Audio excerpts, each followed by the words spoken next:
All right, what's going on, guys? It's the Out Park Podcast. Today I got my boy Gabe here. Gabe, you want to give yourself a little introduction? Yeah, for sure. My name's Gabe Smeltz. Right now I'm going to my senior year at Liberty University. I know Josh from baseball in high school. We were throwback teammates. I think we went to the same elementary school all the way back. So that's when we... Did you go to Brecknock? Yeah. So we would have been all the way back. I'm in the Army. I'm going into my 6th year in the PA Guard, National Guard, infantry. I deployed in 24, and now I'm just around here for now. So heck yeah, it's a little bit about me. So what's it been like being in the Army? Yeah, man, it's a lot. I don't even know where to start. The National Guard is kind of crazy because it's kind of like flipping a switch, honestly, being part-time, especially infantry. Infantry, you kind of got to be, like, pretty locked into what you're doing.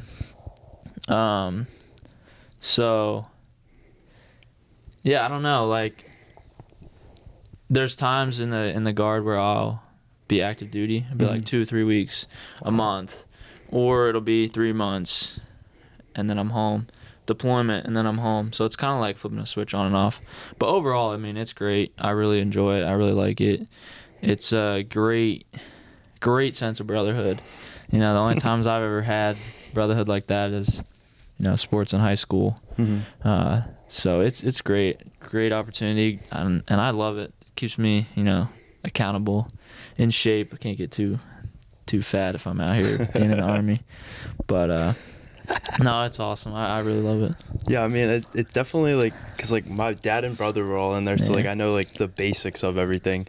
And it does seem like such a great thing to be a part of. I didn't enlist because, I don't know, for me, it was just something that, because I didn't want to, I think the main reason was I didn't want to have to buzz my head. Yeah, buzzing my head was rough. You would have missed it. It was your first year out of high school. So, like, going into my senior year, I came back as a senior, and I had just gotten shaved, like, the Monday before school started for my graduation of basic. It was brutal. I spent that first probably month and a half of senior year wearing a hat to school, just trying to keep it on as much as I could. But, yeah, buzzing your head's a cool experience, but it's not it. Dude, I couldn't imagine going to high school every day with a buzzed head either. I got a lot of comments, but for the most part, I try to be a good dude, so not a lot of people mess with me. But yeah, I mean, I don't know. That was just like one of the big things is like having to buzz your head. I mean, my dad, until I was like 12 or 14, somewhere in that range, used to get a buzz cut all the time. Yep. So like, I was like, all right, I did that for 14-ish years now. Like, I don't think I want to do it again. But, like, I feel like the benefits and everything that you get as well is so good because, like, you get your college paid for. Yeah. So I get a lot of college benefits. Honestly, you get a lot of benefits across the board for a lot of life expenses. Like, I'll get college help. I'll get... when I'm trying to buy a house, I'll get help, medical insurance, all that kind of stuff. It sets me up in a lot of areas, which is one of the things I love. And I wouldn't necessarily say I did it. I joined for the benefits. But, yeah. So right now, because of my deployment, being at Liberty, I don't quite get 100% tuition because Liberty's like a private Christian school. So the state's not using tax money for those kinds of colleges, but I'm at like 60%. That's still pretty good. Just because of which equates to, over years of a degree, it's tens of thousands. So, yeah, I'm not complaining at all. It's great. So you deployed, how many deployments have you been on? One deployment in 2024. I can kind of give a rundown of like my military career so far. It's been kind of wild. I don't think I've been in a stable like position for probably since I was a sophomore in high school. Was probably the last time that I was like in a consistent groove of season of life, I want to say.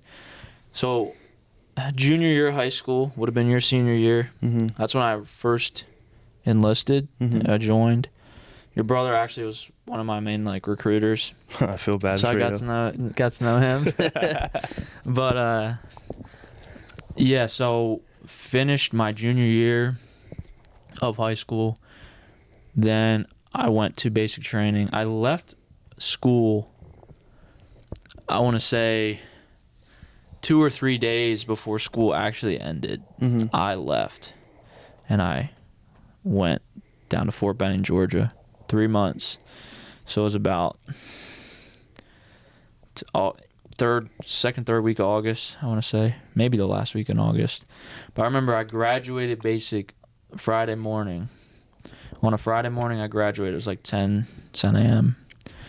in Georgia. Went 2 hours to Atlanta.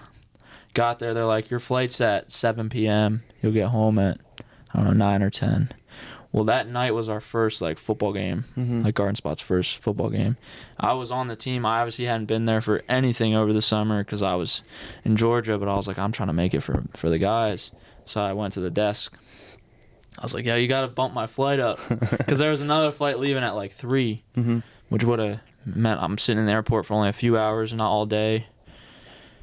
They didn't even ask a question. You know, I got my uniform on, so they're just like, yeah, go for it. So I get on this earlier flight, fly up. My grandparents pick me up, drive to the game, and I'm like, I run on the field, Mm-hmm. still in uniform from graduation that morning. I run on the field like as the anthem ends, Mm-hmm. national anthem ends, guys are going out for the kickoff. I remember that. I'll remember that's the day I die. Mm-hmm. So that was like, then I went into my senior year. Senior year, it was great. Played all my sports, wrapped them up, football, basketball, baseball. Then I had this time around, I had about 3 weeks, I want to say, after graduation. Into June, I had a couple weeks to have kind of a little summer. So went to the beach. Went to a couple beaches, actually. And then went back down to Georgia. It was like the same process, except this time it was like 12 weeks instead of 10. The first go-around was about 10 weeks. Mm-hmm. This one was 12. It was almost step for step the same thing, because as infantry, basic training is like your basic infantry task. Well, because my job's infantry, when I went back down, it was the same exact thing. Infantry, it was just kind of the next step up. Mm-hmm. It's infantry school, which was tough, but it was fun. It was a great time.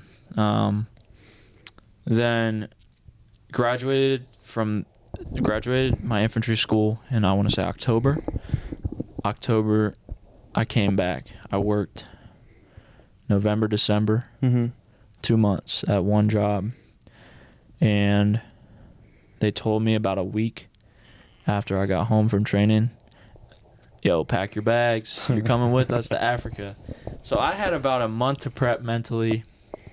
I left New Year's Eve 2023. So it was going into 2024. Mm-hmm. I deployed New Year's Eve. So like the first night of deployment, I was sitting up in Indiantown Gap, New Year's celebration. It was crazy. It was a crazy day to deploy on a holiday like that. But Mm-hmm. got back from deployment, which we can talk more about deployment then, but got Mm-hmm. back from deployment around first week of November Mm-hmm. of 2024. So it was about 10 full months into an 11th month that I was overseas. Came back from that, took about a month or two of just hanging out, kind of seeing family, just kind of resting. Got another job for about 6 months until school picked up last fall of 25. And then I've just had my first full year of college. It was my junior year, so I had enough credits actually to stay on pace. Mm-hmm. I got like a year's worth of credits from the Army, and then I did a couple online semesters when I got back while I was working. Mm-hmm. Did some credits overseas, and then did my previous year, junior year of college. now I'm in the summer going into my senior year. It's been a wild ride the past 4 or 5 years since I joined. I've not been settled down, so it's been a wild ride. That's just so much. It's a lot, dude. Holy. It is a lot. Yeah, but it's cool. Like I haven't really. I know a lot of people that might be like super overwhelming, not being able to settle down, but I don't know. God's just wired me like I can just go, and that's what it's been the past 5 years. Wow. So when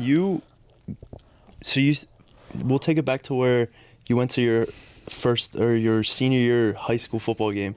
Yep. Did your teammates know you were coming to that game? I tried to lie. I tried to tell them like, y'all, like my flight's late. I ain't making it. And I hadn't had my phone for 3 months. Yeah. So it's not like I could be texting them a lot. I kind of knew they kind of like had a feeling like, oh, he's gonna make it back. Like we got school on Monday. It was the game where it's like the Friday before school picks up and there's a football game like for week 1. Mm-hmm. So they were kind of like, he's got to come back like school starts. But I was trying to be like, guys, my flight's late, but they kind of knew. So it was some of them, surprised, but like my close guys, they knew I was coming up. Dang, that's a great experience. So then obviously you didn't play that game. Yeah, I didn't play. So were you able to then play the next week, or how did that kind of look? So Coach Z held a mandatory practice the very next morning. So he had a game on Friday. The next morning, he's like, guys, we're practicing again. So Smelts can play next Friday because I had to get 5 practices. Yeah. So we had that Saturday practice, Saturday morning, then, the next week, Monday, Tuesday, Wednesday, Thursday. Wow. I was able to hit practice, get my uniform, everything, suit up. And then, hopped in the next game. I was kind of limited reps. Mm-hmm. Because, I got to think, like I said, it's flipping the switch. Mm-hmm. I was in a whole nother world for 3 months.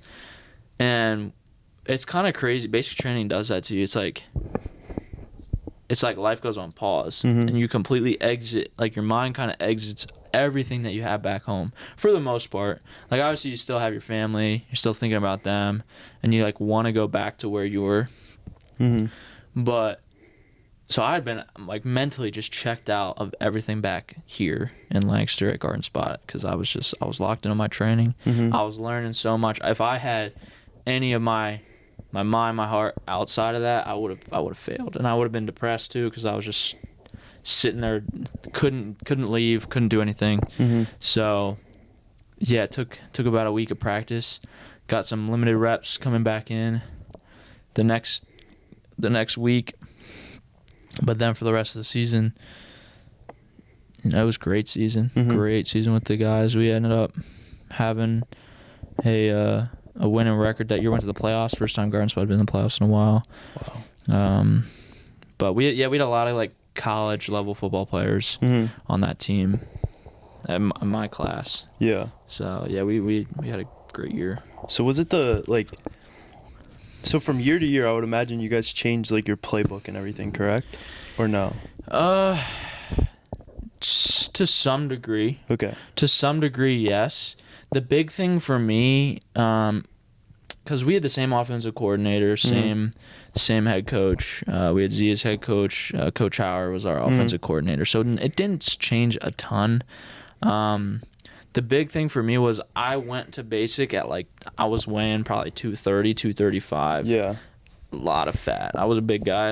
I was not muscular. I had it, but I was mainly fat. Mm-hmm. Well, I went to basic training. You weigh in every single day. They weigh you every single day the whole time you're there. They want to track on the daily how many pounds you're losing. They also do that for health reasons because, if they're not careful, people can get into some serious health issues. Because basic training, you're like an athlete. You're training every day. Your body, you're pushing it. And it's hot down there. It's hot. Oh my word! It was hotter than Africa. It's genuinely hotter than Africa. Now I kind of got lucky being where I was in Africa, but it was so hot. I dropped under 200. Really? So I dropped over 30 pounds. That was the only time in my fully grown adult life that I've been under 200. I'm just naturally a big dude, and I like eating, so I'm gonna eat what I want, you know. But so yeah, I dropped under 200 and coming back, so I was the skinniest I've been since I was a little guy, and so they put me at tight end. So I went from a lineman my junior year to playing tight end as a senior. It kind of, that was the big switch, but it wasn't that bad. It was just basically I was a glorified lineman my senior year. I was just a run tight end, which I loved. I loved being able to block out in space. Have a little more movement. I had like 2 or 3 catches, nothing crazy, but at least I got to touch the ball. Those 2 or 3 times. So yeah, it was good time though. So I do have one. I don't know if you know the answer to this or not, or if you're allowed to talk about it. I always wondered, why does Garden Spot run the ball so much? Like, I feel like when I go to every game, it's like 90% of the plays are run plays, and then like you get the couple passes here and there, but I never understood why you guys run it so much. Well, if I'm being honest, kind of like reflecting, thinking back, I don't know the genuine answer because I'm not our OC. Yeah. But I think the strategy that our coaches would look at is when you look at the best teams in high school football, when you look at who's winning state championships, they're not teams that are throwing for 350 yards a game. They're not teams that have, they sometimes you get those schools that do. They have the 5-star recruits, the quarterback, the wide receivers. So sure, those guys get their 1,000 yards, but the teams that have won as of recent are just teams that buy into a run game. And from the time their guys are young to the time that they're in high school, they've been running the same exact run scheme. Their linemen know exactly. Their quarterback knows, I'm going to make the right read. The running backs know it. So that it's more of a long process. Okay. Garden Spot just doesn't have the personnel to stick with some of these schools that have 280-pound linemen. And there I was at a bigger guy at 230. Yeah. So we just don't have the same kind of, nobody's moving to Garden Spot to play sports. No. We only ever, our best players only ever move away. But, Yeah, because I always see, I'd go to some of the games my senior year and stuff, and it's all right, you run, maybe you gain a couple yards, maybe you lose, and then it's you run again, similar outcome, and then it's all right, third down, maybe we're gonna run it again, and it's all right, well, that drive either ended really good or really bad. I never felt like there was it was just something I always wanted to know. Yeah, because I just remember so many running plays, and even I think I went to 1 or 2 games last year, and I vividly remember there was 3 straight drives where it was they didn't gain a single rushing yard. Yeah. And they ran it 9 different times. I'm that I don't always know, but I will say passing at the high school level, especially at a school like Garden Spot, you can't rely, you can't win by if you try to win by the pass, you're gonna die by the pass, Yeah. Because then you also have to have the line to pass protect. And we don't have the athletes that are out receivers that are going to win one-on-ones every rep. The scheme can only go so far. A run is a guaranteed, you set your guys up to win, one-on-ones, whereas in a pass, it's much easier for a defense to make a mistake and still be okay. Whereas a run, a guy misses a tackle, that's 7 yards, 8 yards. You just keep pounding those. I don't know, man. I'm not the wisest guy when it comes to this. But if I had to give you an answer, that'd probably be why we run more. I mean, now hearing that, it makes a lot more sense. Yeah. I just thought that you guys just loved running the ball and just didn't. Hey man, running the football is fun. I know you ain't played football. No.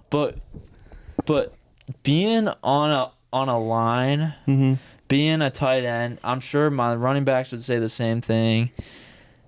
When you're just snapping the ball, running it every play, and you're just boom, hitting guys, blowing them off the line. Mm-hmm. That's fun. That is fun, and it is. There's no better feeling than when it's like, I'm gonna run this ball downhill, and there's nothing you can do to stop it. It's just fun, man. No, I mean, I was one of the guys that was like, I'd sit in the stands and I'm like, man, if I coached, like, we'd be passing the ball all the time. But now actually, like, thinking about it, like, it probably is a lot better to just run it. Yeah, Like, there is because, like, you see in the NFL, like, obviously, all these big quarterbacks, they're throwing for, like, 400 yards. So I'm like, realistically, high school, they should have a decent amount. Like, I'm not saying 400, but they should have a good amount of passing attempts. So, like, I was always like, yeah, like, not playing football, I feel like I could go out and, like, coach, and, like, we'd do, like, a good mixture. Yeah. Now, after hearing you say some of that, it's probably better that I wasn't the coach and I was just watching. Yeah, the man. game. But that's what coaching's about, finding the balance. That is true. Because I mean, you would have been there when Kai was our quarterback, and he had great. He would have 1,000 yards on the ground as a rushing QB, and he would have 1,000 yards passing. He almost had 2,000 my senior year. I think he was almost 2,000 in passing and 1,000 rushing. I can't remember. So, got to find a balance, but yeah, no, that makes sense. So now we can get into your deployment. So kind of just like, what did you do in Africa and all of that type of stuff? Yeah, so I was in Kenya. Okay. I was at Air Force Base, and we were base defense. So pretty much we were just tower guard shifts.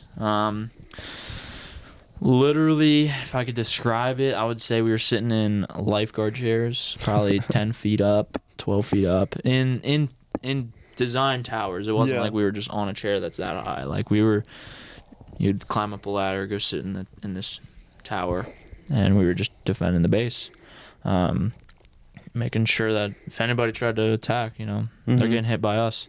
So that was, we ran like 8 to 12 hours. Wow. Per shift. So it'd be really like what we're doing right now, like just sitting here for 8 to 12 hours with your boy, just watching the tree line, and then you're sitting there behind all your weapons and just kind of sitting back, leaning, chilling, talking. So it was really easy work. It wasn't super laborious. The weather was perfect, bro. The weather was so good. It was so, because they're in the southern hemisphere, they're kind of opposite of us. Their summer months, our summer months are their winter months, and vice versa. So we got there like February. So it was hot. It was summer. It was really hot. It was probably getting up to 100 every day, or close to it, upper 90s. But once we got out of that first month and a half, it started to go into rainy season. The rainy season kind of brought the temperature down. Once it hit April, May, I'd say, rest of deployment, peak heat, sun's up at the top, it was 85 to 87, and at night it was in the mid to upper 70s. So it wasn't, during the day the AC was fighting to stay up. We were in tents, which wasn't the greatest. Like those, I don't know how I would describe it, like just big canopy tent, and we'd have plywood in every room, making like the plywood would act as like the dividers to make rooms.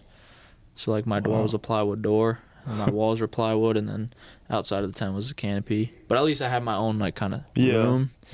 I was just in a tent of eight other guys. But that was the main gist of what we did as far as work went. Just a lot of base enhancement. We would patrol. We'd go out, just make sure there was no enemy movement in the close area. We didn't do a ton more than that. We weren't on any sort of aggressive. We weren't on offense at all. Yeah. We were strictly defense, strictly just making sure that our Air Force guys were safe, because we had an airstrip, and so there would be, obviously, airplane operations going on. Flying important people in and out, and so just making sure that they didn't have to worry about any sort of threat. But that's mainly what we did as far as work goes. I'm trying to think. Did a lot of. I really plugged myself in when I was there. Difference about my deployment rather than my trainings in Georgia's, I actually had like my phone, I had my computer, I had an Xbox, I bought a TV when I was there. You know, I was really crammed in. In my room, I had a ton of stuff, but I was still like a person. Like I wasn't like the Army's property. Yeah. I was, but I at least could be myself. So yeah, I could do stuff with that. I plugged myself in though to a lot of different physical activities. I did like 1,000-pound competition over there, which is fun. I really got into lifting, man. Really got into lifting over there. I'm probably back up close to I'm probably like 220 right now. Most of that I put back on is muscle. And that was all over there. Just being over there. I did like an 18.5-mile ruck. It's called the Norwegian Ruck March. It's pretty tough, but it was mainly just boring. It's kind of like anybody that's done like a marathon might know. It's just you kind of get in the groove of how you're going, and you just however many hours it takes you. I think it took me 4 hours. Wow. Which 18.5 miles over 4 hours isn't impressive. It's the fact that you have a ruck on. Like you got the weight on your back that makes it tough. But I did that, which was a crazy experience. So yeah. I mean, my schedule was work, do my shift. I'd sleep. So I got the most sleep of mine because there's nothing really else to do. So I'd work, I'd sleep until my body woke up, and I would work out. Sometimes we get some baseball games set up, which is fun because I was coming off my senior year of baseball, so I was fresh. It was fun playing that. Hoops, we get some basketball going on. Play football or no? Yes, we would. Football was kind of hard to organize, though. Not a lot of guys wanted to just play pickup football. I mean, we would play if we had it. We played it maybe a few times, 2-3 times, but it was mainly just like we were all like kind of Lancaster locals. Southeastern PA is where all of us were from, and I don't know. Most of us all just happen to love baseball, and so we just get out there and play, which is a great time playing in the African desert, African sand. It was a great feeling. It's probably also a lot easier on your body. Yeah. Yeah. It's not as much moving as like football and everything. Yeah. Oh yeah. It really wasn't like we didn't need any recovery, but that's another thing. Like dudes getting injured was the leadership hated that. If like a guy got injured playing sports, so we're there to serve, to do our time over there, and if we're getting injured playing pickup football, Yeah. So was it common or injuries? We had a couple. Injuries. I want to say 4 or 5, maybe. Only 1 or 2 that really knocked them out, that they had to come home because they literally couldn't function. It wasn't like they were like gonna die, but they just couldn't do their job. So yeah, there was only a few that actually got hurt, but I guess that's a good thing that it was only a few. Yeah, no, it was. We overall we stayed pretty healthy. Their injuries were pretty accidental. It wasn't reckless. So what was like what kind of food and everything did you guys have over there? Good question. So we had Air Force food, which is a good thing. Air Force does it way better than the Army does.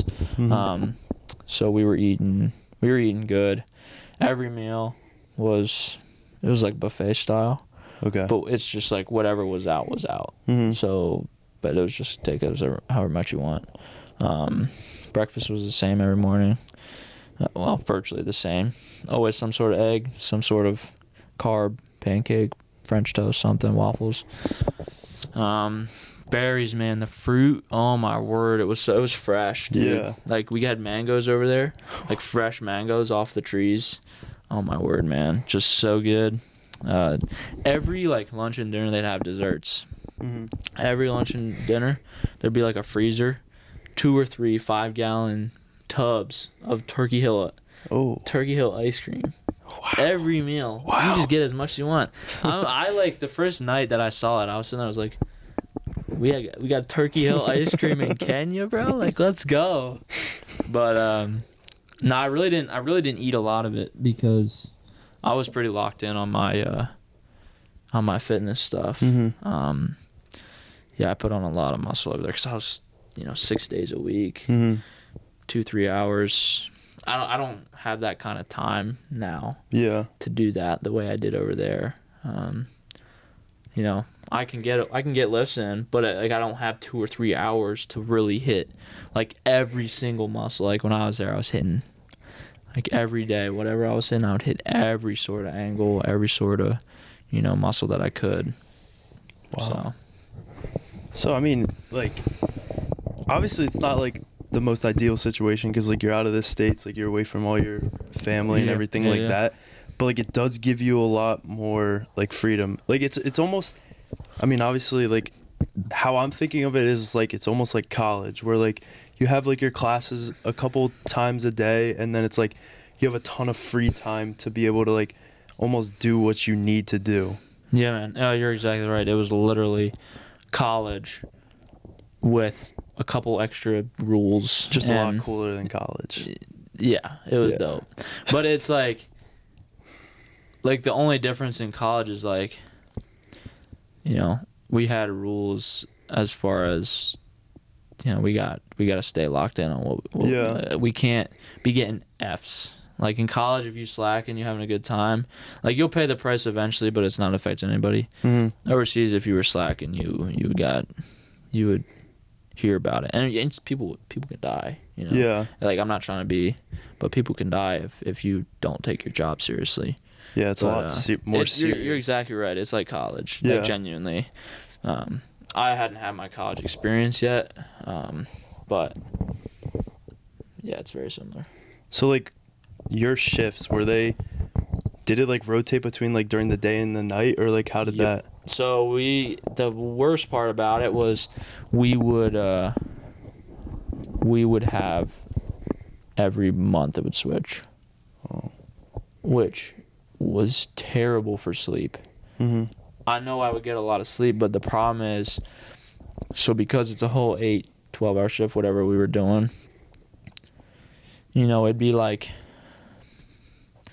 I don't know, 1 to 9, mm-hmm. 9 to 5, 5 to 1. You work AM shift 5 to 1. All right, you get a month on that. Mm-hmm. So you're going to bed at good. You got to be up in your tower by 5 in the morning. Mm-hmm. So you're going to bed at 8, 9, mm-hmm. whatever time. It would vary, but so you get on that sleep schedule for a month. People that know about sleep schedules know that this is terrible, but you get on that sleep schedule for a month. As soon as you get down on that sleep, because you also have to remember we're 7 hours ahead of the States. Yeah. So we just get on to Kenya time by the time that the month changes. Mm-hmm. Now you're working the afternoons, so you're getting off. You're getting off of work at the time you're going to bed, which that's not a hard transition because then you can just get off, go right to sleep. Mm-hmm. Then what hits you is the next month you got night shift. Mm-hmm. You start at 9. So those first week, 2 weeks, you start work when you were going to bed. So you're like fighting up in the tower. It's dark. You're fighting to stay awake. And then you get off work, you go to bed, you sleep till the afternoon. Mm-hmm. Then you get your hour. You adjust over the month. You figure out what you like, your schedule, and then boom, you're back to morning shift. You just as soon as you kind of get in a groove of the months changed, morning shift, then afternoon, then night. So that was probably the hardest part. So I would imagine the night shifts were probably the hardest. Yeah. Because it's like it's dark out. Yeah, they were the hardest. Definitely the hardest. But And we would have a good time with it because the night shifts. The beauty of it was the night shifts was when everything was popping back in the States. You know, it'd be 3 a.m. It's prime time in America. So I remember the Eagles would be on Sunday Night Football, 3 a.m. Birds are on. I'm getting up to watch them. So that was like, I got like a Wi-Fi puck because I didn't use my mobile service over there. I didn't want to spend the money on international. I probably could have, but I was like, I'll just pay for a Wi-Fi puck. And I would take that with me into the tower. And then I'd connect to it and I'd just stream sports, you know, all night. So, I was watching sports in the tower. I should, we could be paying attention better, but we had a good time up there because you're with another guy. Yeah. So we would talk. We'd have a cooler of fresh ice. So we'd bring like sodas or energy drinks, whatever we'd need for the night, just keep them cold in there. Wow. So it was, it was like, that's the beauty of the Army. You asked me the first question, what's the Army like?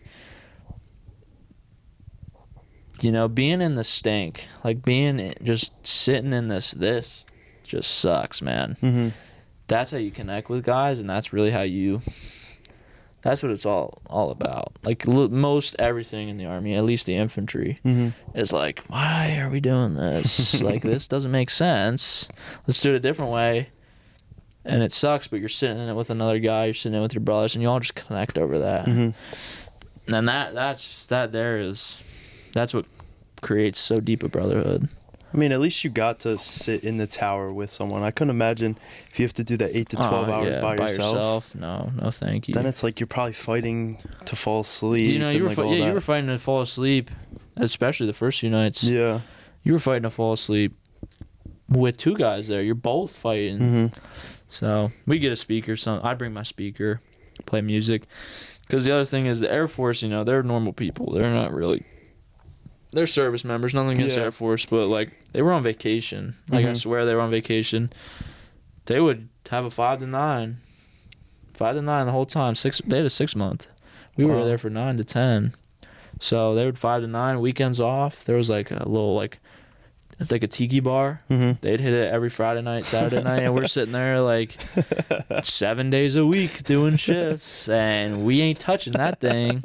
So. That was brutal, but yeah, the Air Force was asleep overnight, so we didn't have to deal with them being awake and walking past us, and we kind of could chill. So as you've been in the Army for 6 years now, so what if you did it all again? Would you still join the Army, or would you go to a different branch?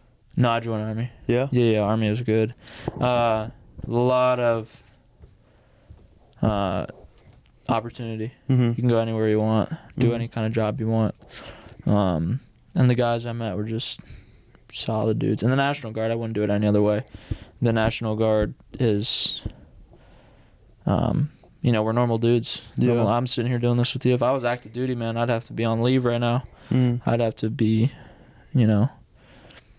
taking some serious time off to be able to come back here and be in Lancaster. But, I can be a regular guy. But then also get that experience. Because a lot of guys in the military, you train to deploy. Like when we deployed, like it was like, like we get to use all this training that we've been doing for however long. Some guys it's been decades. Some guy like me, I was a rare case. I was fresh out of training, but I was like, let's go use it. So I got to use my training, but I'm not doing it every single day. Yeah. So I wouldn't have done it any other way. I love it. Yeah, because I know like some people that I talk to that like have like joined the Army and like been in there for a little bit.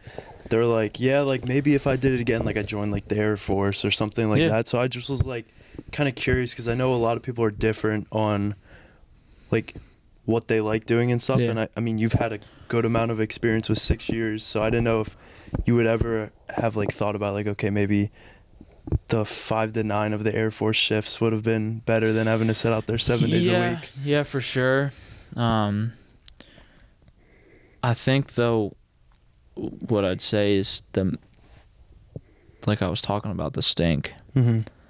The fact that the infantry is so difficult, and the fact that it's like the toughness Mm-hmm. and not having it so easy has shaped me in a lot of ways that I'm like so thankful for, that I wouldn't have gotten any other way. It's it's built toughness in me, and it's helped me to deepen my faith, like my faith first of all. Like my relationship with the Lord has gotten so much better through all of that, because it hasn't been just this, like I've had to lean on him. Yeah. I've had to lean on him. I had nowhere else. He was the only constant. If I would have been in the Air Force or another, Marines is similar. Marines is tough. Like Marines is very similar. They would probably be even tougher than what I've been through. But Air Force and some of these other branches, I feel like the easiness. Not that it's a bad thing. I wanted the toughness, and I've loved that it's helped me to become stronger. So yeah, I wouldn't. For me personally, Yeah. the easiness of a 9 to 5 isn't something that I desire. I mean, that's good. At least you are loving what you're doing still, and like you wouldn't have wanted to switch it or anything. So like switching it up off of like the topic of your deployment and everything. So you're in college now. What's your major? I'm at Liberty. I'm studying the Bible. I'm studying Christian studies. Yeah, that's my passion. And that grew over deployment. Like, it's kind of a good segue. That grew over deployment. Before I deployed, I wanted to go to Temple to study sports management. Huge sports guy. I love sports. Big Philly guy. Anything Philly. And I wanted to go study sports management at Temple. Be right there in the city. Get my connections with those teams. And I'd go right into a career sports. As I deployed, and I would sit there with guys for 8 hours, 12 hours, however long it'd be. You know, the first month you start talking, you get to know them. You know, it's like, hey man, what's your name? Like, cause I was fresh, you know, I didn't know these guys. You know, tell me about your home life. You know, you're married. Tell me about your family. Tell me about your wife, your kids. You know, well, after about a month, you know, you start to get into the deeper conversation. So we'd start talking about, and I would take my Bible with me every shift. I would try and spend at least 30 minutes in the Word. Well, these guys would see that. They start asking me like, yo, like, you know, we start talking about faith. What do you believe, man? You know, like, and boom, just like that, like with every guy, having conversations just about my faith, about the Bible, about what they believe. And I started to realize, like, there's a lot I don't know, and there's a lot I need to know. There's a lot I need to know. And I want to go study that, and I want to go into, like, I was passionate about talking about it, and you know, bringing people to know and share the faith that I have, like, just like, hey man, this is what I believe. I want you to know that that's there. That's Jesus. You know, he loves you. He's there for you. And so that's where I built that kind of, the Lord kind of woke me up to that. And so I came back, and I got a friend who was there, very close friend of mine. She has been close to me since I was a sophomore. So she kind of been friends with me since I've been through everything. So I was going to visit her. You know, I hadn't seen her in a whole year. I was deployed. I went to visit her at Liberty for a weekend, caught like an Airbnb or something, and spent a weekend there, like a Friday, a school day, and then a Saturday, Sunday. The thing about Liberty is we do convocation every Wednesday and Friday. We got somebody in. Because Liberty's so big, Christian school, we got a lot of pretty famous people. And I can't remember who was speaking that day. But, you know, I go to this convocation. Oh, it was Riley Gaines. Do you know who Riley Gaines is? She's like an activist. She was a swimmer in college, and she lost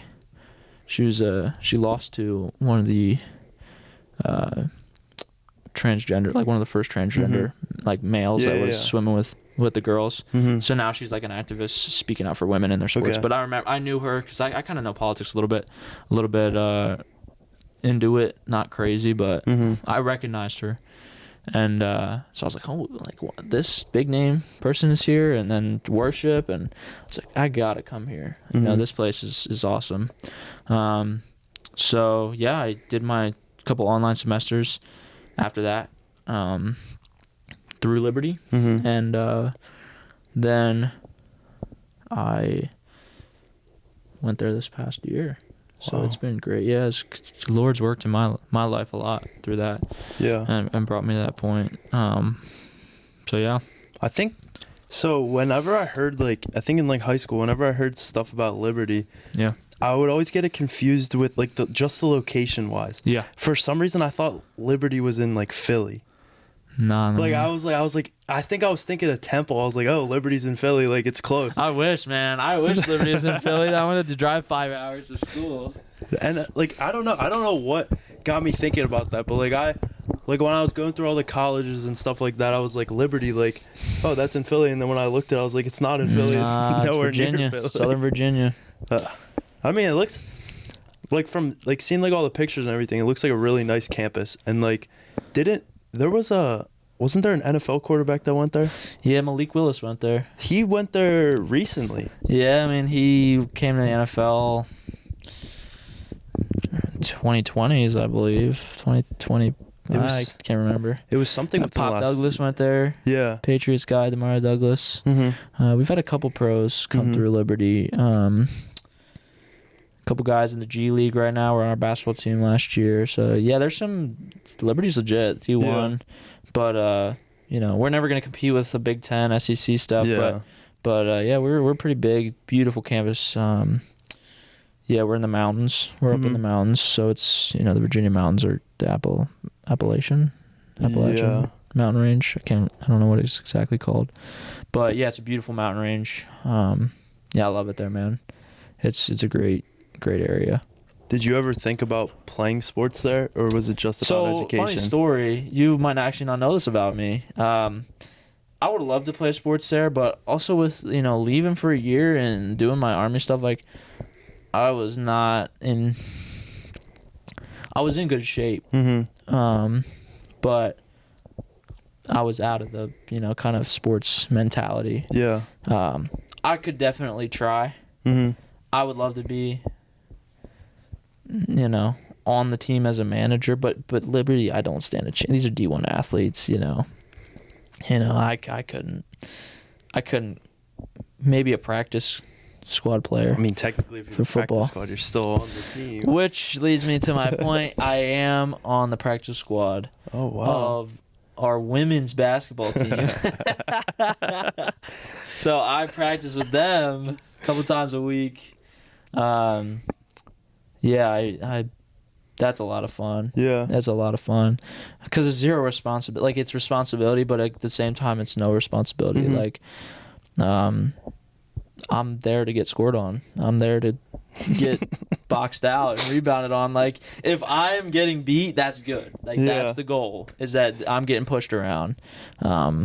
So it's almost the opposite of what, you experience in high school. You want to be the one that's boxing around everything. Now it's I was. Your job is to just let them do it. Yeah, and I don't even I'm not even lying. I don't just let them do I don't let them do anything. Yeah.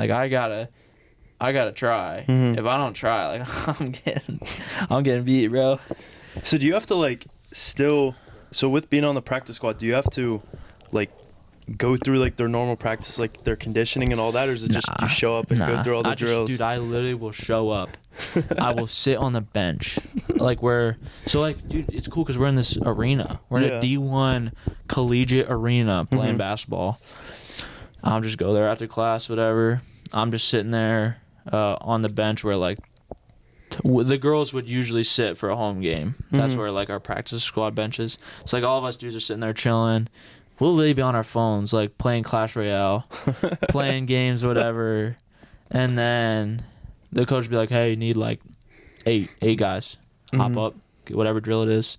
It depends on the day. Some days we're really active and we're in every single drill and we're running. And I leave practice, I just got a cardio workout in. Other days I sit for 35 minutes and I'm on the court for 15. It just depends on the day. But yeah, I mean, we're part of the team without being part of the team. Like we'll hop into when they do 1-on-1s with like our what's it called, like our development coaches, our like player development coaches. I'll be there rebounding. I'll be there, hand up, trying to just play defense. So do you get all like their gear and stuff like that? Nah, I wish. We got a shirt, but we don't. It depends on the school. I've heard like UCLA, which they just won I think they just won. Yeah. This past year the girls won the national championship. Their practice players get like their own shoes. They get a locker room. I'm genuinely not in it for any of that. Yeah. It's a great time. I enjoy it. And it's also an added perk is it's service hours. And to graduate at Liberty, you got to have service hours. Okay. So I can get some from that too. Wow. No, that's actually sick. Yeah, it's great. That's great. I really enjoy it. And the guys that are on the practice squad are like, we're boys now. Like we hang out and we have a good time. So yeah, it's been a great opportunity. Opportunity there too.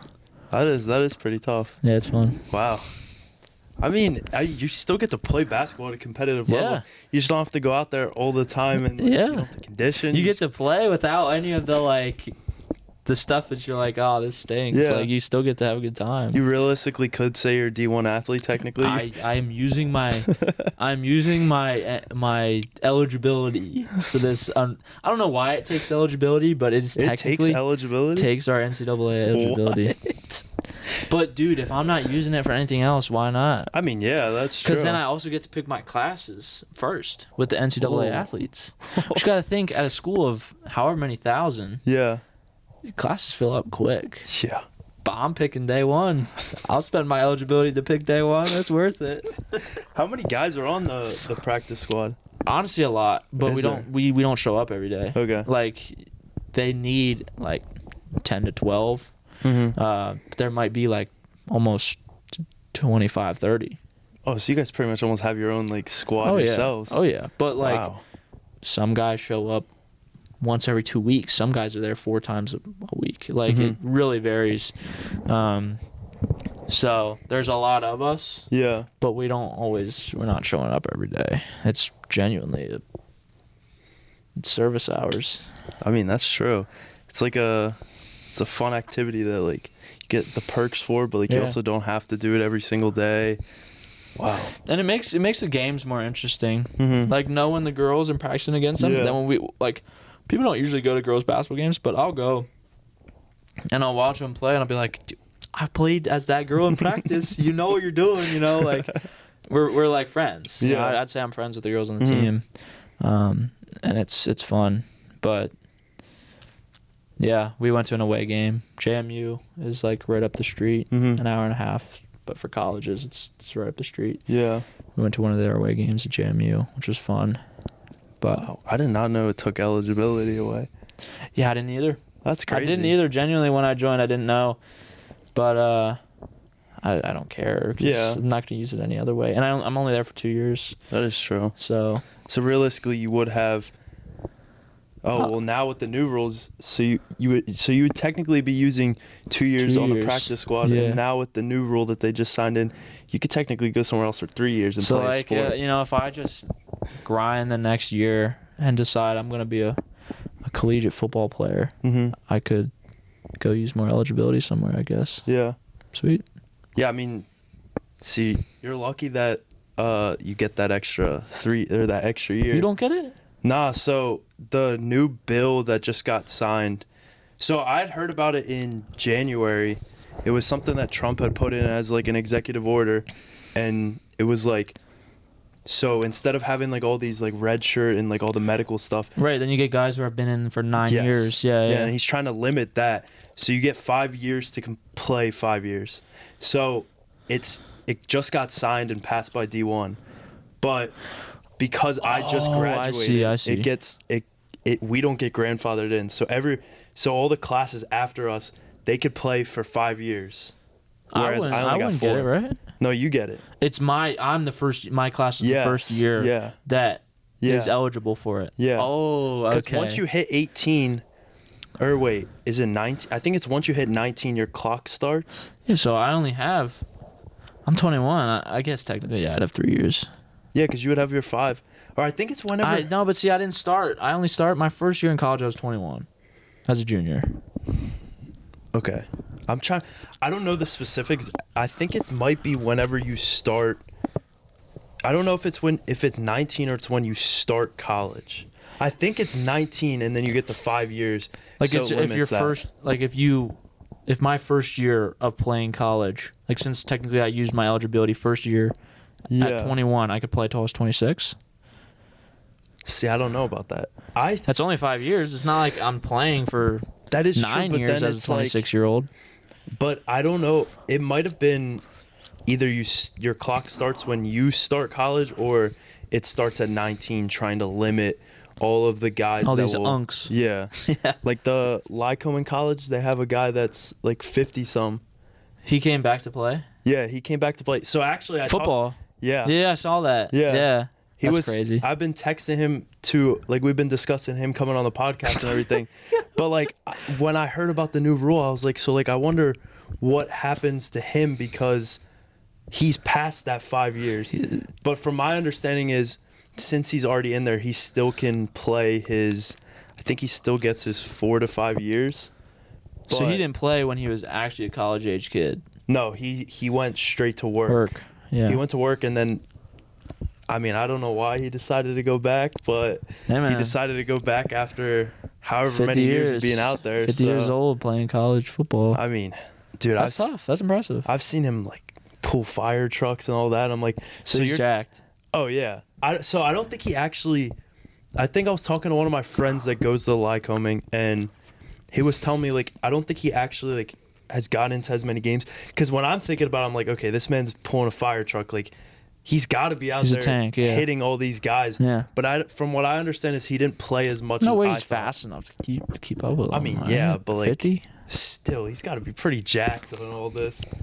But like I also kind of feared like the kids that are coming right out of high school, like some of the kids, because it's D3, so some of the kids aren't the biggest. So you got this guy that's pulling fire trucks on the daily and all that. Like, he's gonna run right through these guys, and then it's like, okay, you kind of put in like the age perspective where.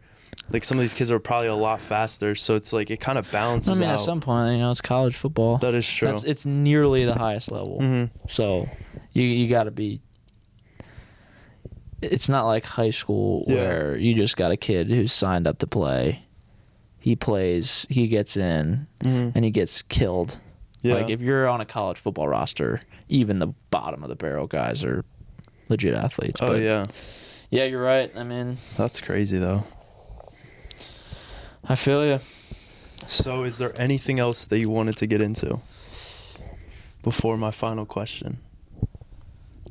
I don't think there's anything that I necessarily had. No. Okay. I'm ready for your question, man. Yeah, I know we discussed a lot. So my final question that I ask at the end of our podcast now is, if you could go back in time and give your younger self a piece of advice, what would you tell him?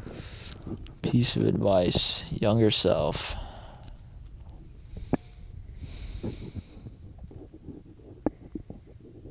I was just thinking about this and I forget. I would talk about, or I would tell myself,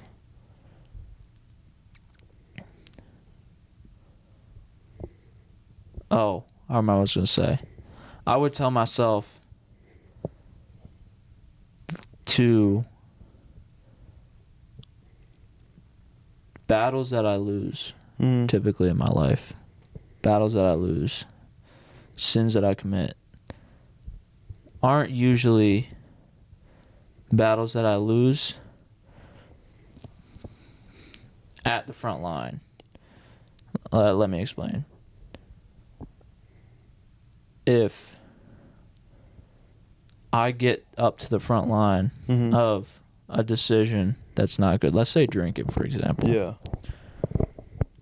Over deployment, I had a lot of that. Mm-hmm.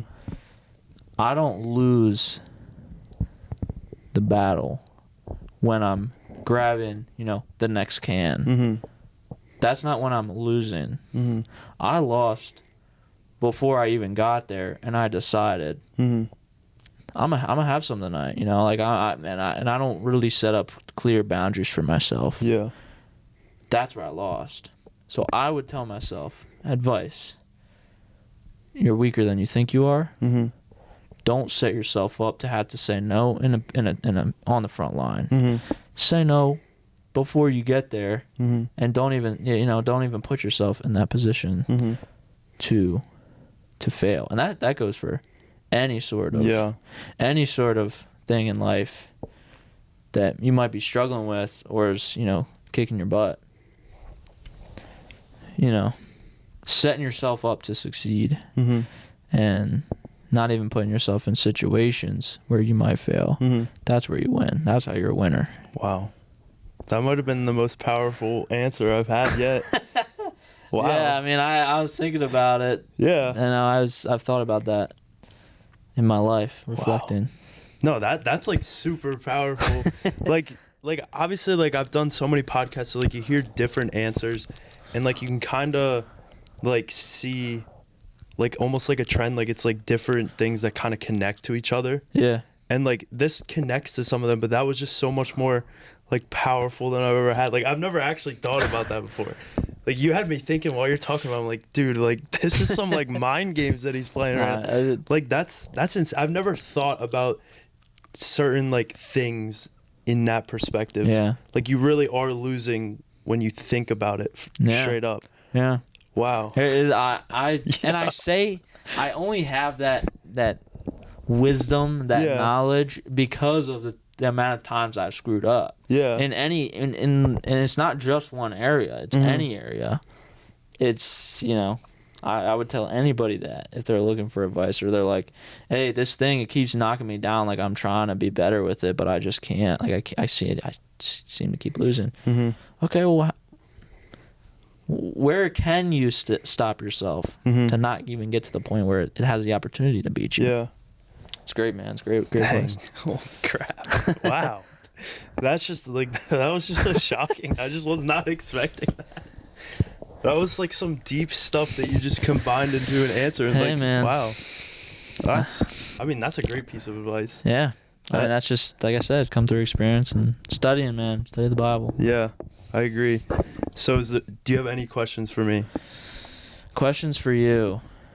I mean, I kind of asked you already, but maybe just for like, I don't know, maybe you don't want to share. You can ask whatever. But I would just kind of ask about like the podcast, like where it's going, what you got next. I know we already kind of talked about it a little bit before we were like rolling and all, but yeah, I mean, I'll answer any questions you have. Yeah. So I think like the direction I'm trying to kind of go is just like building. So like I've kind of over the past couple months branched out into different things. Yeah. Because obviously like before, like it was mainly just podcast, and then one of the guys I went to college to, he was doing a lot of YouTube content. Like he does like a lot of like have you ever seen like trolling videos? Yeah. So like he does a lot of that. So I started getting into that a little bit, and I was like I enjoy that, but at the same time it's like it's a little more risky than just doing like simple content, because like with some of the trolls, like you can get in trouble for it, and then it's like you go out and there's people that got arrested for this stuff. Yeah. And that's why I would had it in the back of my mind, like, okay, I enjoyed it. I enjoyed the couple videos I filmed with him. Would I do it in the future? I could like occasionally do it, like here and there, but it's not something that I would want to consistently do every day. So then I was kind of thinking like, okay, I play baseball, so like there's content right there. So I started doing that a lot more.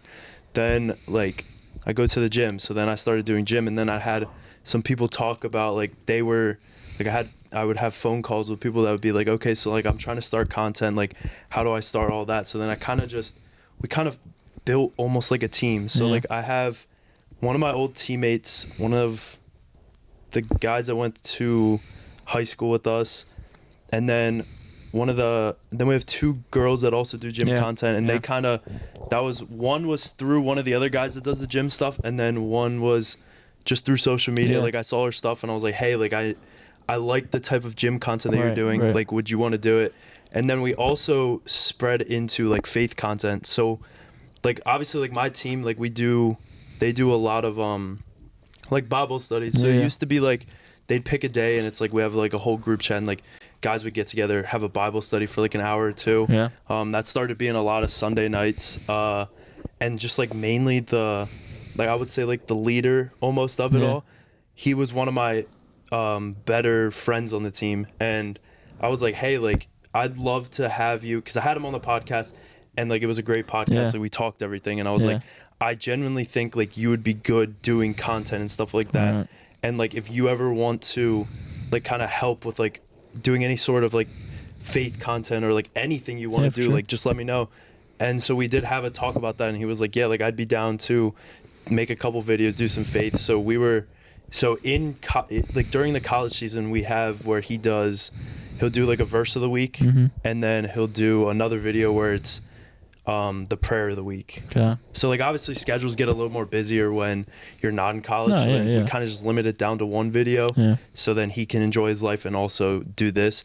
But then it usually picks back up during season, so that's one of the branches that we did. And then like I enjoy music, but like I don't know anything about music. Like my old roommate in a band like creates music, everything like that. So like obviously at my college, like they have a lot of musicians. So then I reached out to one of my friends that graduated that he makes music. I was like, hey, like I'm thinking about doing some sort of like musical side of everything.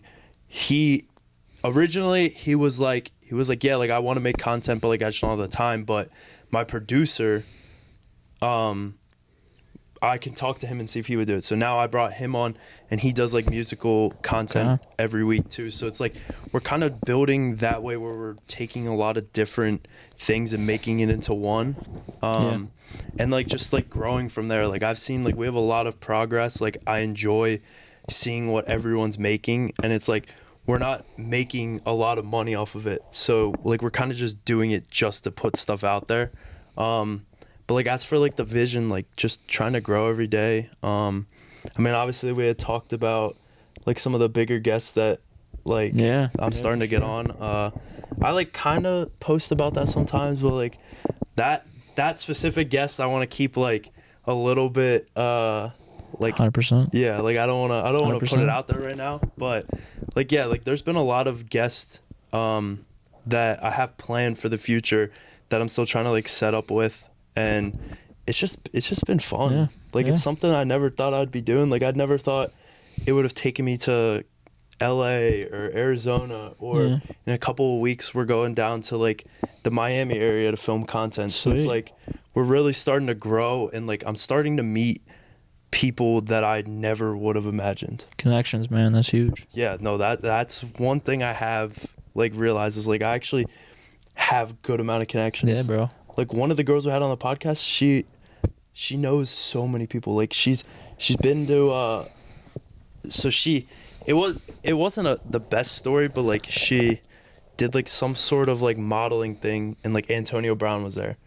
Yeah. And then like she knows like Bob Menery and like all like these big names, and I'm like, and the amount of connections those guys have and can connect you to for sure. And then like there's a I don't want to like say his name, but like he was a bigger YouTuber. He still is kind of big, but they don't make as much content. He followed me on TikTok, and like we were talking about it and everything. So it's like it's all kind of just coming together and then slowly building up. So realistically, the end goal would be to do content full time, and I'd be perfectly satisfied with my life if I could just focus on podcasts and like filming the content. But it's just like it's something that's building now, so I'm excited to see where it goes in the end. Yeah. So yeah, that's kind of just like my vision for all of it right now. Sweet, dude. That's great. Yeah, you know, some big, which I'm sure you know of, some big baseball stuff that's trending right now. Like Savannah Banana stuff. Yeah. I don't know if you have any connections there. I actually do. One of the guys that's on, I think he's on the team. He followed me on Instagram the other week. Yeah, Savannah Bananas. They're killing it right now, in the States at least. Mm-hmm. And the other guy that I've seen a lot of baseball content, I know his name, but I don't know it off the top of my head. He's like big Asian dude. Eric Sim, King of JUCO. King of JUCO. He's another guy. He does good baseball content. I like watching his stuff. I don't know if he's still doing it, but so the guy we're actually going to film with and like staying in the area with in Miami, he was playing pro ball out in I completely forget the state or whatever. Eric Sim actually was doing like a tour of like going to different levels of pro ball, and he actually pitched to this guy, and like Eric Sim pitched to this Yes. guy. Yeah, that's crazy. he caught him and everything. Like he was in the dugout with him, like he talked to him, everything like that. Like there's a picture out there of them together and everything, and I was like, dude, like what's it like? He was like, yeah, like he's pretty much almost like his content. Like what he is on screen, Yeah, off like screen, it's like or it's camera. like the same Yeah. intensity, stuff like that. But it's like it's so crazy. Yeah. Like that's just it's insane. And especially with social media, like you can do so much more and meet so many more people now through all of it, and it's just crazy how everything's connecting and like all of that. Yeah. Like That's crazy, man. It's good but yeah, stuff. King of Juco, I love his content's funny. Hopefully, he's a hopefully funny you guy. can get to that level, man. Guess we'll see what happens in the future. Yeah. But just want to thank you again for coming on. I know it took us a while to Yeah. kinda We've been talking schedule about it this, for a while, but it's cool, man. yeah, I'm glad you came on. Yeah, thanks for that. Thank you for your service, obviously. Oh yeah, man. For sure. Make sure you check out. I mean, are you cool if I include all your socials and stuff? Yeah, in the, send it for sure. so I'll put all of Gabe's like Instagram, everything like that in the description. Make sure to give him a follow. And yeah, man, thanks again, bro. Yeah. Yeah, for sure.